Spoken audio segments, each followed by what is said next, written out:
तो हेलो दोस्तों, स्वागत है आपका एक और नई वीडियो में। तो दोस्तों, आज की अपनी आईटीबीपी सफाई कर्मचारी की क्लास नंबर 2 है भाई। कि अच्छा रिस्पॉन्स आएगा तो भाई हम रेगुलर वीडियो डालते रहेंगे। और इससे अच्छे क्वेश्चन आपको कहीं नहीं मिलेंगे भाई। प्रीवियस ईयर क्वेश्चन जो आपके हर एक एग्जाम के लिए इंपॉर्टेंट है भाई, ना कि आईटीबीपी। जहाँ कहीं भी आप सफाई कर्मचारी की भर्ती देखोगे भाई, सेम यही प्रश्न आपको टेस्ट में देखने को मिलेंगे और यही आपको अपने एग्जाम में देखने को मिलेंगे। ये है भाई अपने व्हाट्सअप नंबर। इधर किसी को पीडीएफ चाहिए, रेगुलर अपने टेलीग्राम चैनल से ज्वाइन कर लेना भाई।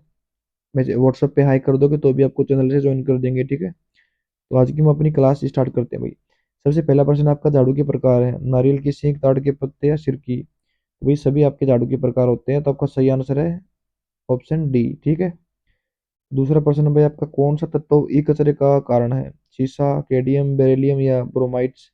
उपयुक्त सभी। तो भाई आपका बेरिलियम है ना, ये आपका ई कचरे का उदाहरण है भाई, ठीक है।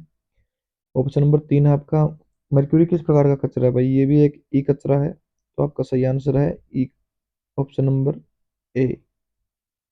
फिर आपका चौथा प्रश्न, निम्नलिखित में से कौन ई कचरे ई वेस्ट का विश्व में मुख्य योगदान करता है। तो भैया आपने आजकल सुना भी होगा भी, ग्लोबल वार्मिंग सबसे ज्यादा एसी फ्रीजर है ना, ये आपके ओजोन परत को डैमेज कर रहे हैं दिन ब दिन। तो यही आपका सही आंसर है इसमें, ठीक है। अब चलते हैं अपने पांचवें प्रश्न की। थोड़ा सा इसको जूम कर लेता हूँ आपको। तो ये है आपका पांचवा प्रश्न, ये वाला। नारियल की सींग की जड़ों की सफाई में काम आती है। तो भाई ये वो प्रश्न है जो आपके ट्रेड टेस्ट देने जाओगे ना, उधर भी आपको सेम पूछे जाएंगे भाई, मौखिक रूप से, कि नारियल की झाड़ू से आप कहाँ की सफाई कर सकते हो। पक्के व कठोर फर्श, चिकने फर्श, उपयुक्त सभी। तो भाई इसका आपको पता ही, नारियल की जो सींग सींग वाली झाड़ू होती है ना, उससे आप पक्के फर्श वगैरह ही साफ करते हो घर में। आप रेगुलर वो यूज भी लेते हो भाई, ठीक है। आपका प्रश्न नंबर 6 है भाई, फूल की झाड़ू किसकी सफाई में काम आती है। भाई ये आपने घर में देखा ही होगा, अगर आपकी मम्मी वगैरह सफाई करती है तो भाई, ये होती है चिकने फर्शों के लिए। जो पक्के टाइल वाले फर्श होते हैं उसपे हम फूल झाड़ू का ही उपयोग करते हैं। तो चलते हैं अपने सातवें प्रश्न, जो कि यहाँ पे है, सिरकी की झाड़ू किसकी सफाई के काम आता है। वही सिरकी, आपने जैसे कि पहले, आजकल तो एक बहुत कम होती है। पहले आपने जरूर देखी होगी, सिक्की की झाड़ू होती है, वो कच्चे फर्श, जिससे कि गोबर वगैरह से जो फर्श बनाते थे ना पहले, उसकी सफाई के काम में आती थी। फिर आपका आठवां प्रश्न, पूछा किसकी सफाई में काम आती है। मतलब पोछा, पोछा आप लगाते हैं भाई चिकने फर्शों पे। फिर अब प्रश्न नंबर 9, जाड़न किसकी सफाई में काम आती है। जाड़न, ये होता है चमकदार फर्नीचर। आपने देखा होगा कपड़ा आता है डंडे के लगा हुआ, उसको जाड़न बोलते हैं। उससे हम फर्नीचर को ही साफ करते हैं लगभग। फिर आपका 10वां प्रश्न, सेमोई का चमड़ा किसकी सफाई में काम आता है। कांच। फिर आपका ऑप्शन शुरू होता है इधर से, चांदी। फिर यह पॉलिशदार धातु, उपयुक्त सभी। तो वही हम सभी चीजों की सफाई करते हैं चमड़े से। फिर है आपका 11वां प्रश्न, सफाई के उपकरण में कौन से हैं। साबुन, अम्ल, क्षारीय पदार्थ। भी आपको पता है कि जो आप बर्तन वगैरह धोते हैं और कुछ धोते हैं, सभी चीज काम में आती है, अम्ल भी, क्षारीय पदार्थ भी, साबुन भी। अब आपका 12वां प्रश्न, निम्नलिखित में से कौन सा विषाक्त तत्व ई वेस्ट में पाया जाता है। Mercury, cadmium, beryllium. ये आपको मैंने बताया था भाई, सभी कचरे में आ जाते हैं। तो ये उपयुक्त सभी इसका सही आंसर है। 13वां प्रश्न भाई, इनमें से कौन सा विषाक्त तत्व ई वेस्ट में पाया जाता है। पॉली ऑक्साइड, बेरिलियम या फिर उपयुक्त सभी। तो इसका भी सही आंसर आपका उपयुक्त सभी। तो सभी ई कचरे में शामिल होते हैं, ठीक है। अब आपका 14वां प्रश्न है, निम्नलिखित में से कौन सा विषाक्त तत्व ई वेस्ट में पाया जाता है। भाई इसमें सभी ऑप्शन आ रहा है ना, सभी आपको माइंड में ऐसे याद कर लेने हैं भाई। सभी ही इस कचरे में बहुत से आपके तत्व आते हैं। तो भाई ये बेरियम भी आपको बताया था, ब्रोमीन भी बताया था, विनाइल क्लोराइड है ना, ये भी आता है। तो ये भी चारों के चारों तीनों ई वेस्ट में आते हैं, ठीक है। अब 15वां प्रश्न, ई वेस्ट में पाए जाने वाले विषाक्त पदार्थ है, मानव पर पड़ने वाले कुप्रभाव कौन कौन से हैं। फेफड़े का कैंसर, डीएनए की क्षति, ब्रेन की बीमारी। तो भाई सभी की सभी ई कचरे से बीमारियां फैलती है। फिर आपका 16वां प्रश्न, निम्नलिखित में से कौन सी पीसी या टीवी का सबसे मूल्यवान हिस्सा होता है? पीसी या TV, cathode ray tube, circuit board जिसमें चांदी और सोना होता है, कैथोड योक में कॉपर।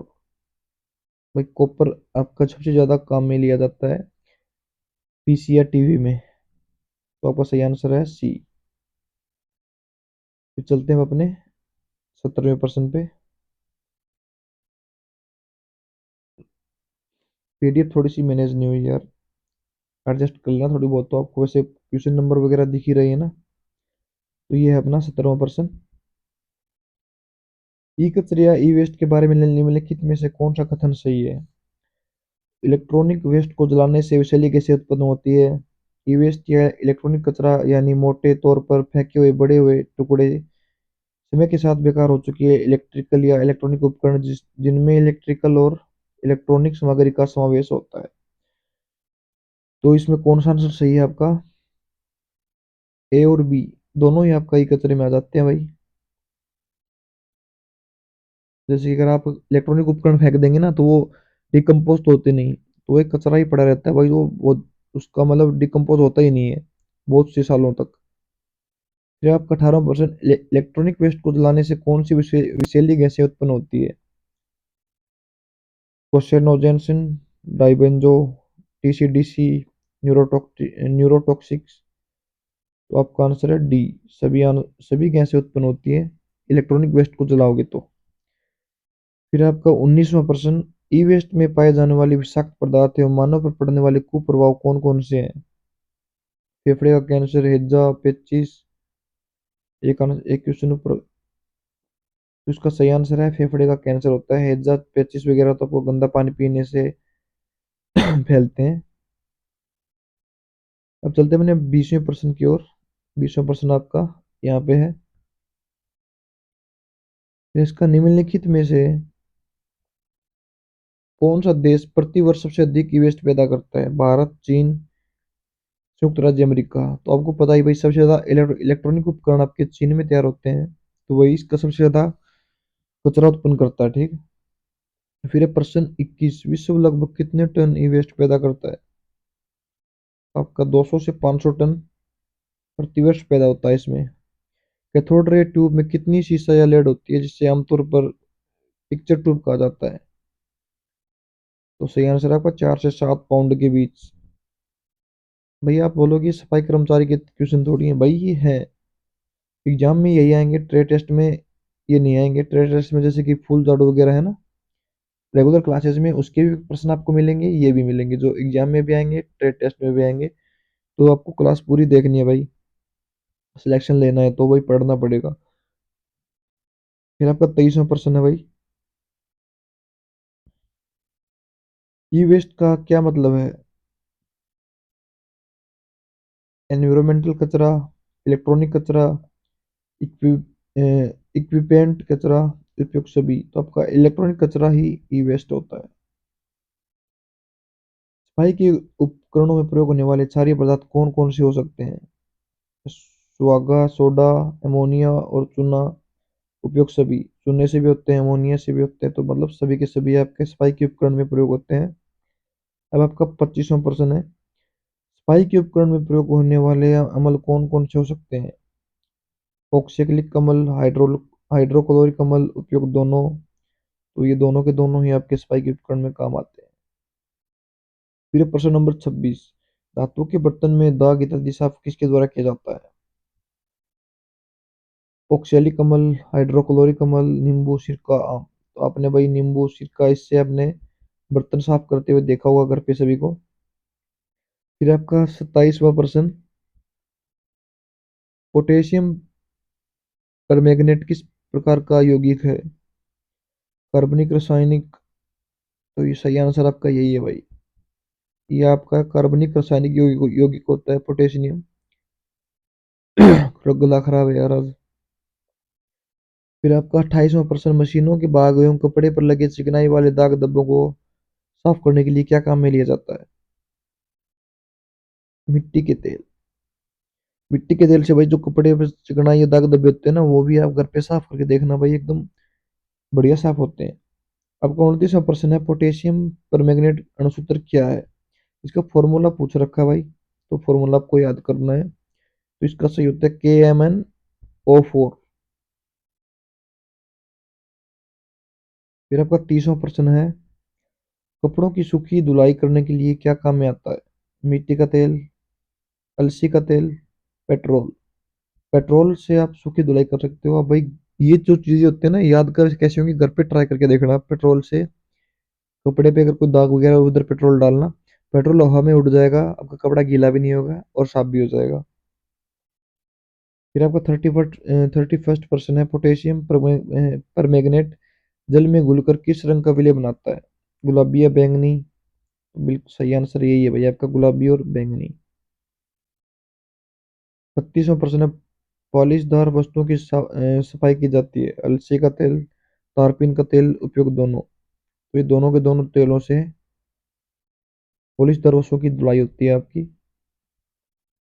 फिर 33वां प्रश्न है, एल्युमिनियम की वस्तुओं को किससे साफ करना चाहिए? साबुन के पानी से, नींबू रगड़कर, गर्म राख से रगड़कर। साबुन के पानी से ही एल्युमिनियम की जो वस्तु होती है सफाई करोगे तो अच्छी सफाई होगी। पित्तल और तांबे की वस्तुओं को किससे साफ करना चाहिए? भाई आपने देखा होगा गांव में जो हुक्के वगैरह होते हैं ना, वो पित्तल के होते हैं, तो भाई उनको अगर साफ करते हैं तो भाई किससे करते हैं आपको पता है? गर्म राख से ही उसको रगड़ा जाता है, और पानी से, मिट्टी से, राख नहीं होगी ना मिट्टी से, उससे वो एकदम चमकदार निकल जाते हैं भाई। राख से आप धो के देखना पित्तल की चीज कितनी अच्छे से निकल जाती है वो। फिर आपका 35% पित्तल की वस्तुओं को किससे किससे साफ करना चाहिए? ये अच्छा, वो उसमें तांबा मिक्स था, इसमें ओनली पित्तल है भाई, तो ये थोड़ा क्वेश्चन अलग है। फिर आपको होना चाहिए ब्रासों से साफ करना चाहिए ये। राख से भी कर सकते हैं, इससे भी कर सकते हैं। फिर है प्रश्न नंबर 36, फर्नीचर की सफाई किससे साफ करनी चाहिए? फर्नीचर के जो आपको होते हैं ना घर में, उसको है अलसी के तेल अथवा स्पिस्टिट, नींबू रगड़कर, गर्म राख से। तो अलसी के तेल से ही आपका जो फर्नीचर होता है लकड़ी का सामान, वो उसी से ही साफ होता है हमेशा। फिर 36वां प्रश्न आपका, इलेक्ट्रॉनिक वेस्ट को जलाने से कौन सी विषैली गैसें उत्पन्न होती है? शरीर विकास में कमी, प्रजनन क्षमता में कमी, प्रतिरोधक क्षमता में कमी, उपयुक्त सभी। भाई जो आपका पोल्यूशन होगा ना, उससे यही ज्यादा बीमारियां आपको उत्पन्न होगी, हर एक पोल्यूशन से। इससे उन्हें भाई हर पोल्यूशन से इसमें ही कमी होती है। फिर 38% आपका, इलेक्ट्रॉनिक वेस्ट को जलाने से कौन सी विषैली गैसें उत्पन्न होती है? ये आपका थोड़ा सा चेंज हो गया, ऑक्सीजन, मीथेन, इसका है न्यूरोटॉक्सिन। ये वाली गैस भी इलेक्ट्रॉनिक कचरे से उत्पन्न होती है। फिर आपका 39 है, इलेक्ट्रॉनिक वेस्ट को जलाने से कौन सी विषैली गैस उत्पन्न नहीं होती है? अब की बार पूछा नहीं होती है। Methane, TCDC, neurotoxins. ये तो आपने भाई पिछले सभी प्रश्न में देखा, ये तो होता ही होता है। तो होती कौन सी नहीं है? मीथेन गैस आपकी इससे उत्पन्न नहीं होती है। अब 40वां प्रश्न आपका, यह तरकारी, फल इत्यादि को किससे साफ करना चाहिए? जो आपकी फल सब्जी होती है, किससे साफ करेंगे आप? पोटास परमैंगनेट विलियम से। इससे उस पे लगी सभी जो गंदगी वगैरह है वो साफ हो जाएगी, और अगर वो फंगस वगैरह है वो भी साफ हो जाती है। व्यक्ति को कितनी बार दांत साफ करने चाहिए? दिन में एक बार, दिन में दो बार। सुबह और शाम। आपने सुना भाई बचपन से घर वाले बोलते रहते हैं सफाई करो, लेकिन हम करते नहीं है। तो दिन में दो बार तो करना ही चाहिए। फिर जैविक अपशिष्ट जीवाणु की सहायता से कम समय में हो जाते हैं। घटित, अपघटित, अपशिष्ट। आपके हो जाते हैं भाई अपघटित। फिर भाई आपका 43वां प्रश्न है, हम दैनिक कार्यों के दौरान जो अनावश्यक वस्तुएं फेंक देते हैं वो होते हैं कचरा। अनावश्यक कचरा ही होता है भाई। 44 मतलब अपशिष्ट पदार्थों को ठोस व डैश के रूप में विभाजित किया जा सकता है, द्रव और गैस।